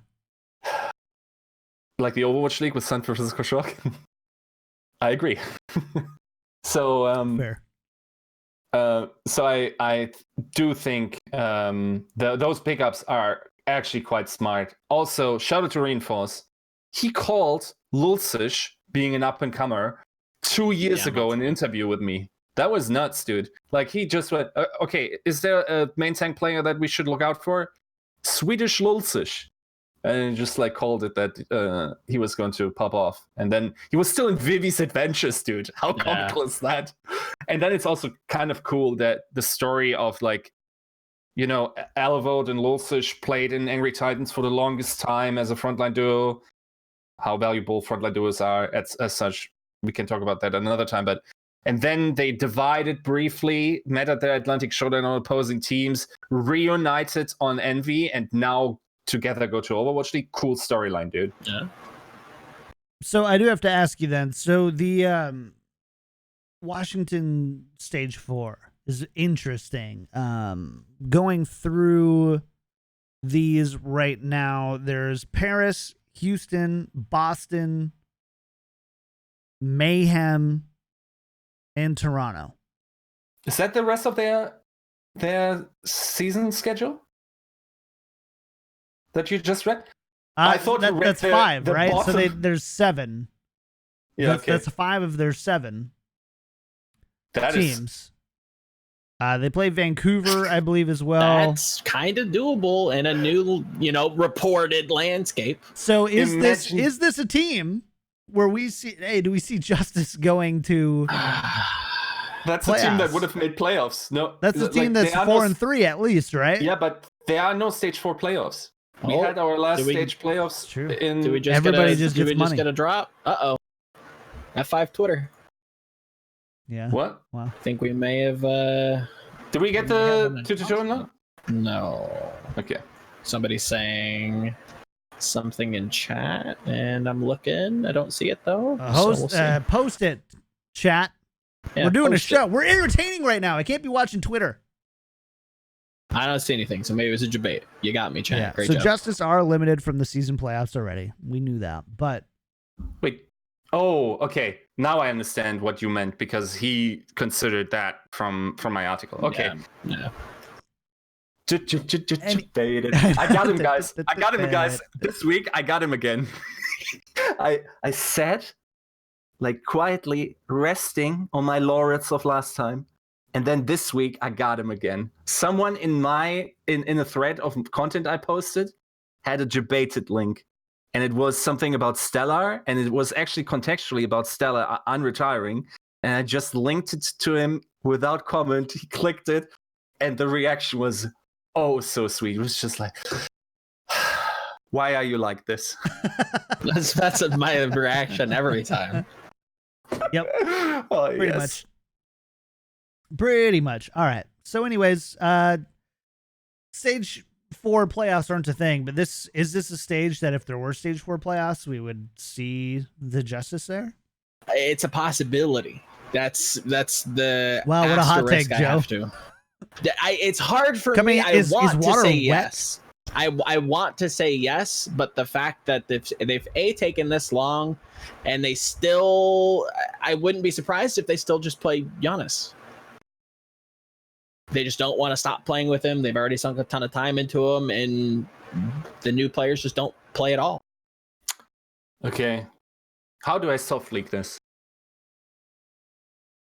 I can't. You can't do that. You can't do that. Okay, As the host of this show, you cannot do that. What an idiot. I think he's not starting. I think I have a good reason to think that. Like another So you have reason to believe that Giannis will not be starting for the Washington Justice. Yes. Because of this signing? Yeah, of course. I mean, they don't have another tank. Probably, even though would help. Just saying if there wasn't like another tank on the road or something like that you were trying to leak. No. No, it's more like no. We're staying clear of this. It's more like what? It's more like what? I mean, why is Janus still playing? That's all I'm going to say. Because he speaks English. Yeah. It's possible, right? It's definitely possible that the Washington Justice may do well. And if that's Chat, true, I'm trying so hard for you guys, by the way. If it's true, go follow I'm not Kick even sure Tripod that- and send me your thanks on Twitter because I'm trying so hard to get these for you guys. I will say I have no idea if that's actually happening, but if I had to guess, I think it's happening because the pressure is too high at this point. Like he's just not performing. He's with Corey's Zarya. He was the worst player on that team. I'd take Corey Zarya over Soundsum though. Let's be honest. Chat thinks it's because Wizard Young is Wizard Gun. I'm not sure if that's possible, dude. I mean, maybe they robbed a bank together and bought him out of his contract. That's possible. Maybe. All right. Maybe. Yeah. All right. After he already robbed the bank for his salary. We're not getting any further in this conversation. But Justice, better late than never, I guess. Making some moves. Hey, more power to him. Let's talk about the Florida Mayhem, though. You know, we don't talk about the Florida Mayhem on this show. What about them? Okay, we have enough flaming trash piles to have to put out during this show. Just kidding, Florida Mayhem fans and coaches and whoever else listens to the show. It's just somebody repost that North Atlantic garbage patch. It's just a joke. It's just a joke. All right, let's talk about the Stage 3 playoffs. Stage 3 playoffs have come to a close. For the first time this season, we actually didn't get a Shock versus Titan final. So that was exciting in itself. And for the first time as well, we saw an 8th seed team, Shanghai Dragons, not only defeat NYXL and Vancouver, but ultimately San Francisco Shock in the grand finals to win the stage. Before we discuss this, can we just talk about this? Last year, almost to the day, I was talking to Yiska about this in Discord. It was almost exactly 1 year ago today that the Season 1 playoffs were happening in New York. The Shanghai Dragons went 0-40 after only winning 6 maps the entire season. 6 maps the entire season. Just 1 year later, they're defeating the 3 best teams in the league, you could argue, and securing their second stage playoff appearance and first stage win. Can we just talk about that? Joe, for you, you're a China fan here. Anything that has to do with the word China, you're like, yes, I want it. And Shanghai Dragons have definitely made the turn, right? They've definitely turned it around here. You definitely can't say there's not many bad things you can say. Shanghai sucked in season 1. They don't suck in season 2. Yes. Go ahead. I think we're going to say the same thing, but go ahead. Yeah, the thing is, okay, are you familiar with the thought experiment of the ship of Theseus? Where, okay, you have a boat, right? Now you remove a nail, put a new nail in. Is it still the same boat, John? I don't want to play this game. Because we come down that road. Now, imagine if the entire boat just crashed into a rock and sank over months, and everyone would die a terrible death, and only 1 or 2 survivors make it. Lost all their limbs though, so they basically have to be carried around. and then you build a new like ship. Yiska on this podcast, by the way. And then you put these 2 survivors on that ship. Is that still the same ship? I don't think it's still the same ship. I think it's a completely new ship. And the only really like recognizable similarities is the name and whoever paid the checks at the top, who probably didn't make that many decisions. While it is a cool like storyline probably for the fans, I think. Yeah, F you, man. I spent a lot of time writing that up, dude. F you. I think here's the cool storyline. In Contenders season 1 of South Korea 2018. Was it season 1 or season 2? Nobody cares anymore. Doesn't matter that Continue much. the story. Nobody cares anymore. So it's not a thing. KDP played in the finals against Runaway. Now we know Runaway as its entirety went to the Vancouver Titans. Also, Runaway won that final narrowly against KDP. Once again, KDP had been denied a season's championship, but almost the entire squad, 5 of the 7 members, went the 5 over worst to the members. Shanghai. Yep. Yes, theoretically, even though we're now. Yeah, okay. Ding. Jesus Christ, what does my brain do there? Ding, probably. Yes, not call that them to bad Ding. now. You're building your credibility here. Call him to Ding. I'm all about them double Ds. But so I cannot believe I expected to be booed for this. No, man, that was great. That's a baseball You fact made for the you. comeback.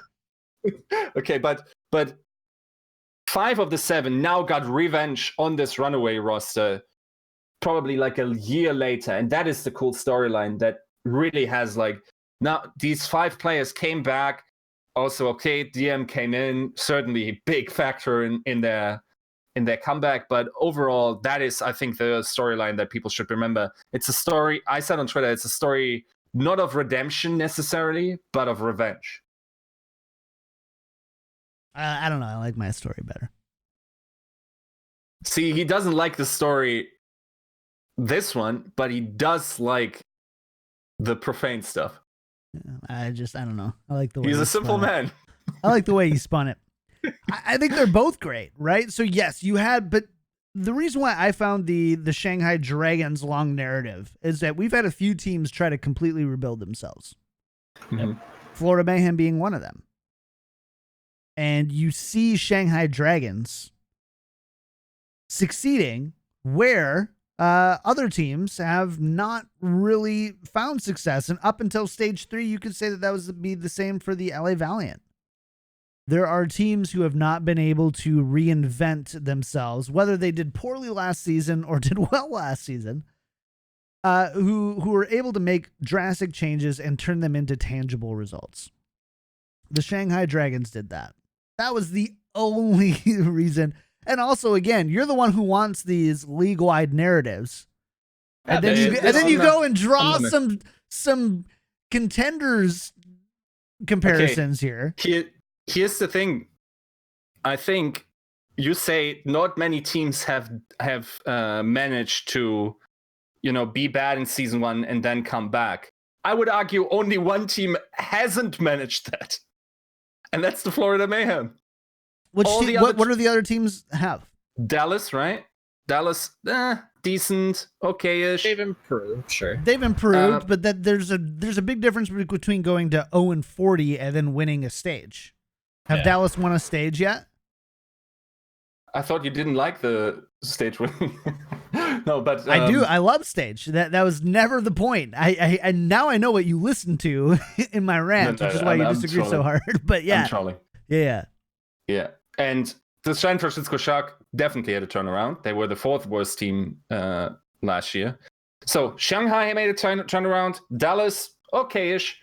Shark made that turnaround though in stage 4, didn't they?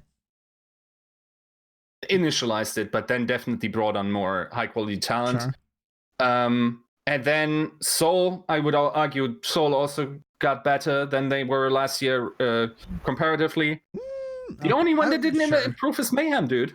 Like, improve versus improve drastically, I think, are two different things. When you have Seoul improved by 2 or 3 spots, like, okay, big deal, right? Like, and again, I'm summarizing of what I feel like, but like I feel like Seoul, at least if we show it as a percentage, because we had 12 last season, now we have 20, so there's a difference there.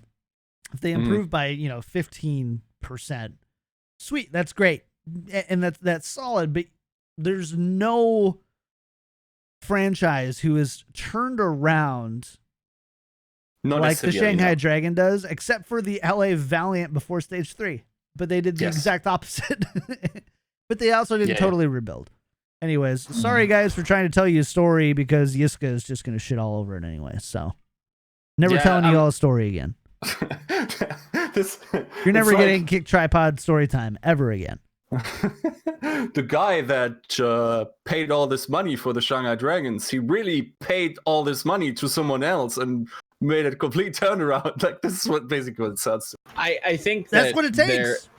That's what it takes. Yeah. You find there's something when a franchise, and I think we'll just use the Mayhem for this one. Mayhem did the same thing. They pulled big money bringing bare hands in there from number 1 NYXL of season 1, even if they didn't win it. When people are going to ask who's the best team of season 1, it's NYXL. What did they do? Justice poached. Mayhem poached bare hands. You found these teams going, we want that talent. We want to bring it here. And now you have a Justice team that is struggling. You have a Mayhem team that continues to struggle. You've all of a sudden say, okay, maybe it does transcend a little bit. Then, hey, we just totally recreated ourselves, because NYXL made some changes. They did. They lost Arc. They lost Janice, the best tank in the league, of course. Okay, sorry. But like, you understand where I'm going with this, right? Like, I understand in the sense that, yes, the players make the teams don't make the teams, or whatever you want to say it. And I agree with that to an extent. Yeah. But I also think that there's something special when a franchise goes and says, you know what, we suck. Let's not suck anymore. Let's bring in the right people. I called Shanghai at the beginning of the season and saying that this is a team that's totally different and should be treated. I think I put Shanghai higher than all of you guys. I think so, yeah. You're idiots. But just kidding. But there's something to be said about that.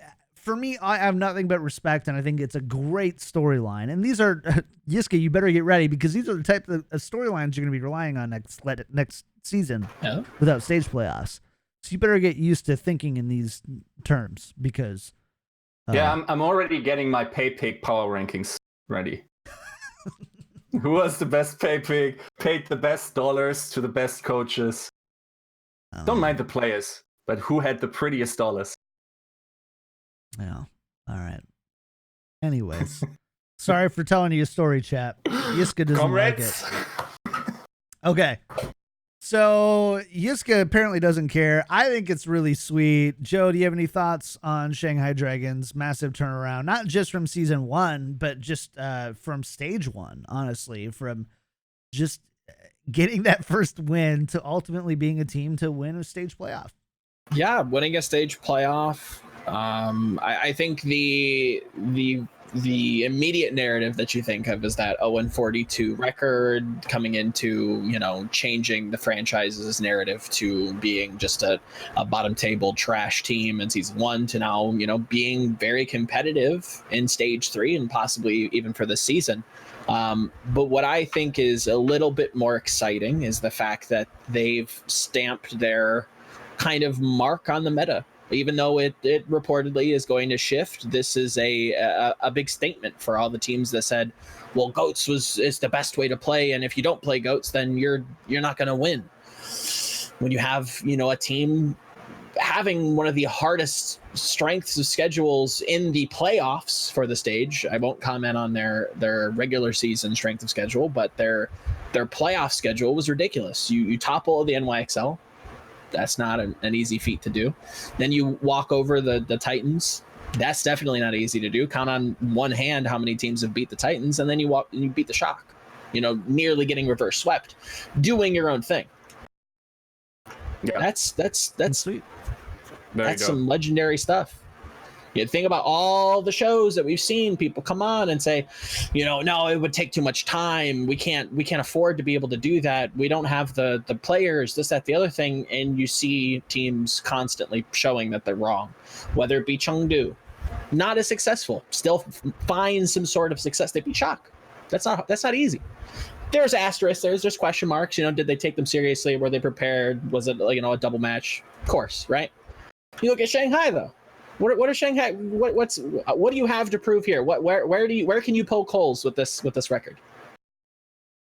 It's hard not to. You can't. To be fair though, to Yiska's point, and I hate giving Yiska points. It's because their last 3 matches were against NYXL, Vancouver Titans, and San Francisco Shock. That's what solidified it. That's what removed the doubt. You can't be like, well, yeah, they had NYXL stage 3 strength of schedule, right? But still, I think it's weak. So I think you kind of bring us into a really a good question. Beating these teams decisively, and even then, like it's really easy to look and see this 4-3 final score for Shanghai and be like, man, it was a nail biter. But man, if you watch the first 3 maps, it was not a nail biter. That was not. Yeah, we all checked out. We were playing other games. This became second monitor content, and then it was, oh wow, Shock won a map, very cool. Oh, Shock won a second map. Is this really going to happen? Shock with a third. We're going to game 7. Yiska's making tweets about historical reverse sweeps. Yeah. All this stuff. This was like, it was close by final score alone, but the maps that Shanghai won were not close. No. And the maps that Shanghai lost were closer than the ones that they won. We're close. Yes. I would say. Yeah. Kudos. I mean, to be fair, I agree, but you got to give Shock some credit there. Being able to adapt on the fly like that, especially when you're down 3 games, that shows some resolve that I drew into question after they got blown out by Vancouver on Rialto. Like, I thought that was going to put them in like a silver medal mentality. Like, they've got some demons in the closet that they can't perform when it comes to that high pressure situation, and you've got to rally back. They rallied back. They didn't close out, but this definitely answers that question for me. I think they have that kind of championship mindset that they can kind of come back. According to Yiska out, a 3-0 reverse sweep has never happened. Yeah, I don't think it has. I will rehash the fire line I had on Twitter about this. Great. Only Daenerys blows a 3 dragon sleet. That's basically my comment to this. That's actually really good. Yeah. No, I think it takes a lot to then still have the mind in the game when you're like, just imagine if Shock had that against Vancouver, like that Rialto first push attack, they pushed them in world record time. Imagine if San Francisco had the mental fortitude to push back just as severely. Yeah. Like, we're just like shonen anime battling, like power levels risings, Super Saiyan 4 or 5, like God, basically. It's yeah. What's also amazing to me is that you also see this thing in which these underdog teams actually perform really well early on, and part of it has to do, I think, with just the overall format of having control on like map 1, right? Yeah. Mm-hmm. So you kind of got that, and there's, I think, a little less parity for teams on there. There's a little less, hey, Vancouver hasn't lost on this since 2017 kind of thing. But the fact that I can't imagine what it would be like to be a Shanghai Dragon, to come out, win map 1. Like, okay, we got it. Tensions are high. Win map 2. You're like, okay, yeah, we got this. Win map 3. You're like, holy shit, we're one we're one away from winning the stage and sweeping the San Francisco Shock. This has never been done at this level before. And you're kind of, and all of a sudden, 3-1. Shit. 3-2. Shit. 3-3, and you're sweating at this point. You're losing your map picks. You gotta be in, your map picks. You're like, how is this happening to me? Like, we've all probably been there at one point or another. And you go into this map 7, reverse sweep on the line, and to be able to have the mental fortitude, the mechanical fortitude. Yes. This is a 3-hour set. It's like 2 hours and 58 minutes. That's a lot of Overwatch. I took 2 naps during it and still was like, I caught everything. It says a lot about the Shanghai Dragons as contenders, I think. Mm-hmm. And I would agree. It's not easy. I would generally say when a reverse sweep is on the line, there's this inherent advantage, and I would have to go in and find all the actual stuff to back this up. But there's this inherent advantage for teams that are riding that wave into that reverse sweep, right? You've got the momentum, you've got the crowd behind you. The Burbank crowd isn't really partial to one or the other, especially when you're down in Southern California. Mm-hmm. So you're just kind of riding off the tones of the crowds. Just want to see great games at this point, and they're here to see playoffs. It's just really, it's a great story. That's a fantastic way to cap off what looks to be like the last stage playoff ever. Could you ask for anything more than that match? I don't think you could. So I do have a question. So what makes Shanghai so difficult to deal with? Because the best teams in Overwatch League can't deal with Shanghai. I think part of it, let me give my smooth brain analysis for a second before I let you guys give us the real answer. So you've got a few things. So one of my favorite things to watch is you've got Ding on Pharah, you've got DM on the Widowmaker, you run Gamsu on Hammond. You create this chaos. Sometimes you see a Doomfist in there. Sometimes you see the Roadhog Orisa. Sometimes you create these compositions around chaos. There's no there's no place that your team can be out of sight line out of a Pharah or a Widowmaker who's pretty good at clicking heads, or you've got this Hammond coming in there and just doing this annoying damage all the time. You've got this ability where it's you just aren't really sure where to look. And it kind of hinges off of Ding's ability to kind of own the sky, right? We saw San Francisco Shock try to meet them on their strategy, on their level in Oasis, and they couldn't do it. They couldn't beat Ding in the sky. And ultimately, it led to their early first map victory. And right now, there's not a team that is able to handle Ding while simultaneously handling 4 other threats. Literally anyone except for Ana, I guess. Every other person, there's a threat. There's a sight line that if you leave exposed, you lose a person, you lose the fight. And I haven't seen the team answer that yet. And every time I keep taking notes on it, I'm like, okay, how do they do that? How do they beat that team? And every time it comes down to how do you turn around to shoot a Pharah without getting shot in the back of the head as with a Widowmaker?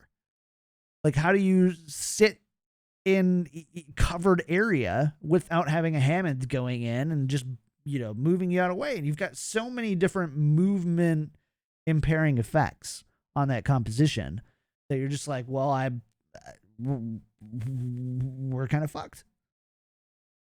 And I didn't bleep that out. So there goes the clean tag for the show this week. Oops. Yeah. That's basically the thing that I saw over and over again. And there were teams that over and over that weren't adapted. Vancouver couldn't adapt to it at all. They had no idea how to adapt to it. San Francisco got better at it over time. And they really did. They answered with it. They adapted. but it just wasn't enough. One map away. It took him 3 maps to figure it out, too. All right. There it is. Smooth brain. Goodbye. I think you hit a lot of the big points.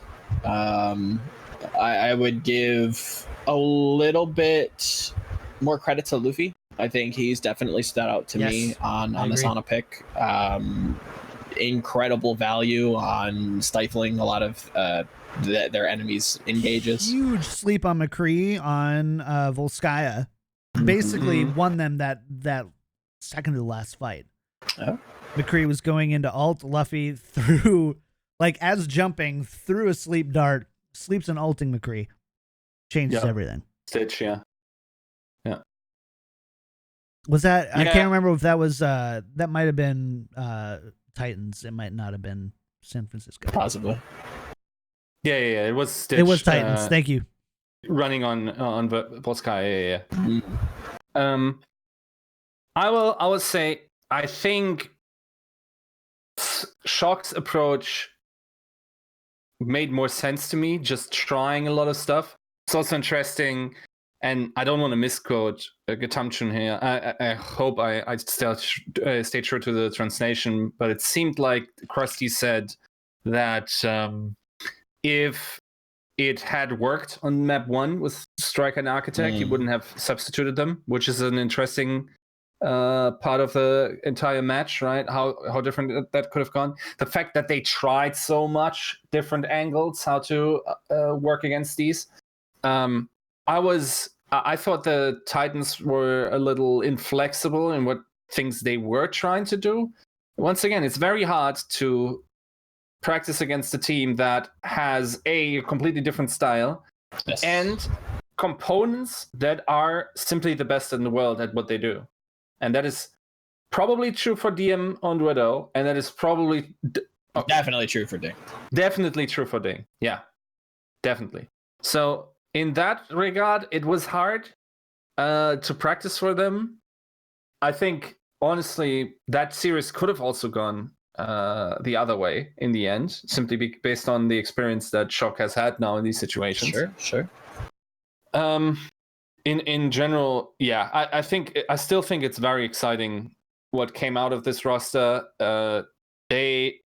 Now, whether or not that is the absolute perfect meta interpretation, that was my next question, or if it's just the best possible meta interpretation based or in comparison to their skill level, that remains to be seen. It's not impossible, because this meta innovation came in so late. It's not impossible that teams would have, with more time, found out something that reliably beats it, and then we're just playing that. Because the meta comp is the meta comp because it beats the other meta comp that became before it, right? It's also, can this become meta? Do you need like stellar players on DPS in order for that to make sense? All these questions, sadly, we'll never find out with a 2-2 lock coming in. Yeah. Do you think let's think about that for a second? Do you think that if 2-2-2 wasn't happening, do you think that the Dragons just continue to be just a fairly dominant team within like the top 3? No. Have you seen the Shanghai's stage 4 schedule? No, I don't have it up in front of me. Titans and Seoul Dynasty in week 1, Defiant in week 2, Shock in week 3, Dynasty and Eternal in week 4, Spark in week 5, and that's at the end. That's pretty hard. It is not an easy. To see. It is very much. So if they make it to or not playoffs, I guess necessarily, but if they would, if they just finish the stage well, if they 4-3, 5-2, for me they would have solidified themselves. As I would say top 5. I'd say even top 3. That schedule's rough. It's not an easy. Playing Seoul twice. Titans, Spark, and Seoul Shock. in the same time. Spark, Shock. I mean, you have Eternal and Defiant are your only two. Eternal should be sleeper. Defiant for me, I'm still not ready to just turn the light off on yet. I have too much faith in Baroy. I think that's probably a mistake to begin with. So yeah, it's 4-3 isn't hard against Paris, Seoul, and Defiant. I would argue against Seoul. I think it is difficult, especially in the 2-2-2 meta. Yeah, I think Seoul might look different. We'll see.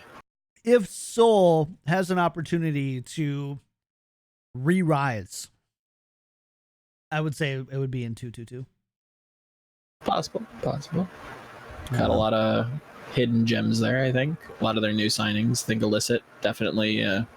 If Seoul had time to adapt to that playstyle, I think that they have reasonable ways of creating that recipe or having the ingredients to make Shanghai's composition work for them. So, yeah, Fleda's Pharah is very good. I probably would put him on Widowmaker, honestly, and put Illicit on Pharah to kind of answer a question from chat. There's reason to believe that maybe Munchkin could maybe come in and play Widowmaker. They have some ingredients there that they definitely have room to play with, but definitely don't sleep on Illicit. Illicit's pretty nasty. Not dang, but quite good. I haven't seen Fledisfera often enough to know what it's. Fledisfera is very good. Fledis just is a good player, guys. I don't know what to expect anymore. It's been so long since we've seen Seoul. Yeah. Just seen Seoul in general. They've got Fissure gone again. Just in time for 2-2-2, I guess. So, way to think that one through, maybe. I don't know. It's really interesting to see. So, I don't know. I think the big question that, Joe, you kind of asked here is this Shanghai team one that's come into their own and should be considered a major player? Or is this just a perfect storm of Shanghai's meta? I think that's a reasonable assessment. This is, the Sombra meta still hadn't taken hold. They came in playing directly to their strengths, as kind of cliche as that might sound. There's reason to believe that they just kind of peaked at the right time. And we've seen teams do that before. Yeah.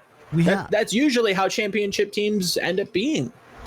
Winning tournaments is that they just have the right answers to the right questions on the day. So the question, it might not even be the best team. So my question then I'll ask you, because I think we're all in agreement there, is we aren't totally. It would be, I think it would be rash to say one or the other for Shanghai at this point in time.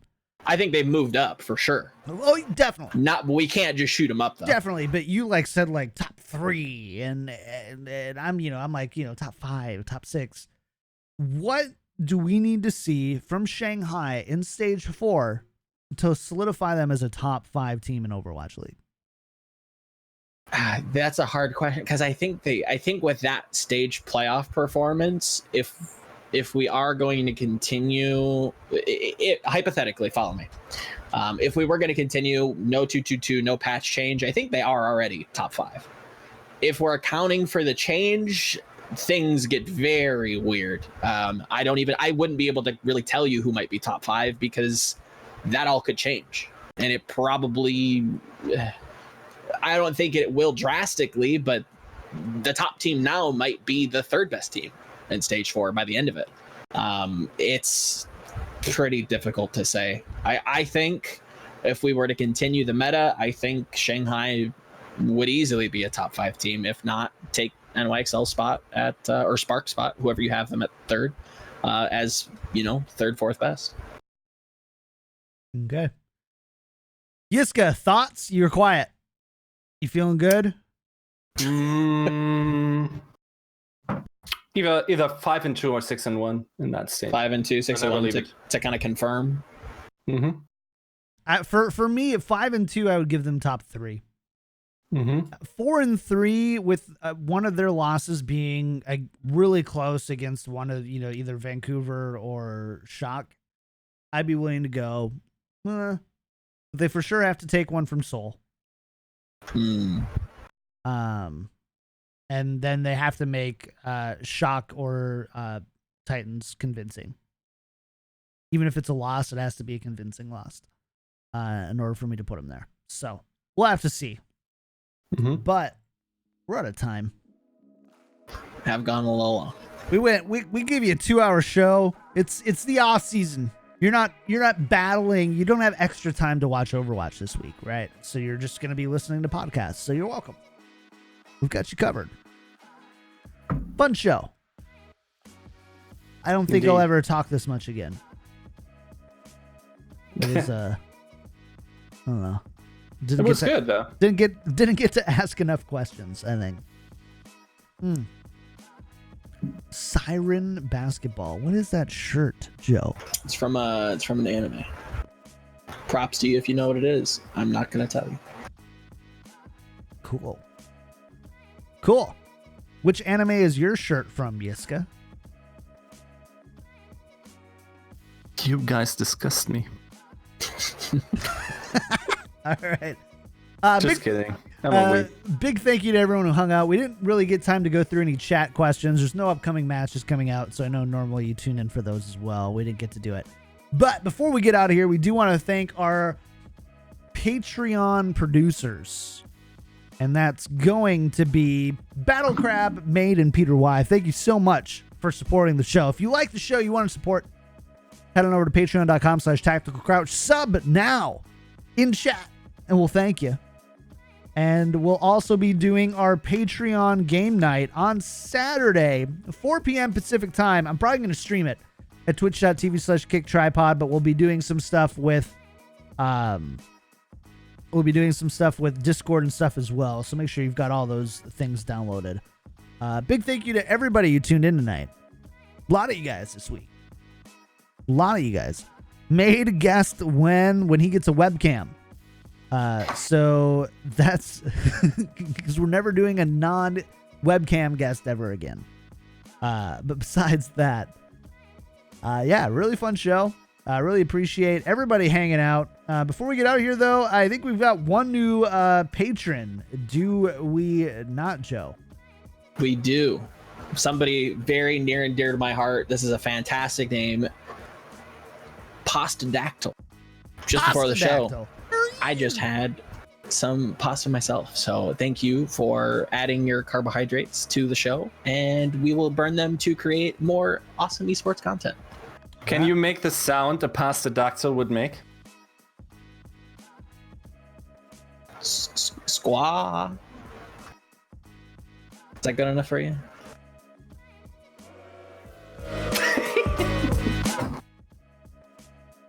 That was a softball. I was trying to get that.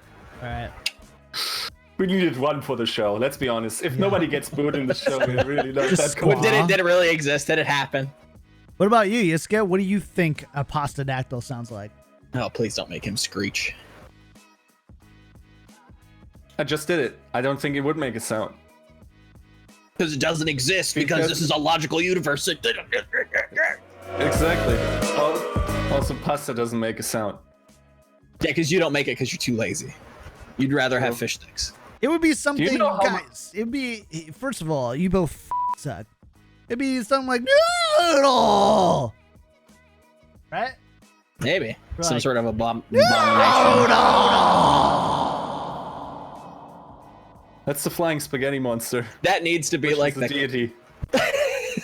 That needs to be the sound clip for like the worst take of the week. That's just somebody like screeching. That's the sound that they would make. That's most of Yiska's analysis. Well, you said it, not me. The ding. There it is. Double D ding. Anyways. Whew. All right. We got to get out of here. Thank you, Pastadactyl, for being a patron. If you want to support the show, head over to patreon.com/tacticalcrouch. We've got a ton of great perks to sign up for, and it really helps support us. We're less or just over $100 away from just removing all of our ads from YouTube, which is really kind of exciting. I hate ads. Let's face it, guys. Don't you? Ads suck. Ads suck. Sponsored by Audible. So ads suck, and we don't want to do them. So $250 a month on Patreon, we won't do them anymore. How's that? That's great. 5-star iTunes review, none. But if you want to support the show, you're like, John, I don't want to give you money. I don't blame you. Go and leave a 5-star iTunes review, and we'll thank you on the next show as well. You can find the show on everywhere at Tactical Crouch, twitch.tv/KickedTripod, twitter.com/TacticalCrouch. Search for Tactical Crouch. It's all right there. You can find myself at KickedTripod, twitch.tv/KickedTripod, twitter.com/KickedTripod. YouTube.com/KickedTripod everywhere. I'm consistent. It's great. Yiska, what's going on for you this week, man? Where can people find you? All that good stuff. Still newsing, still curating. Or I guess that is news. I started curating the upcomer.com social feed for Overwatch. So all these, tweets, Twitch clips, and whatever, what you see on the front page of the Overwatch thing, I curate those. Trying to get some feature done, trying to get some other things done right after this. Probably going to release an article on that.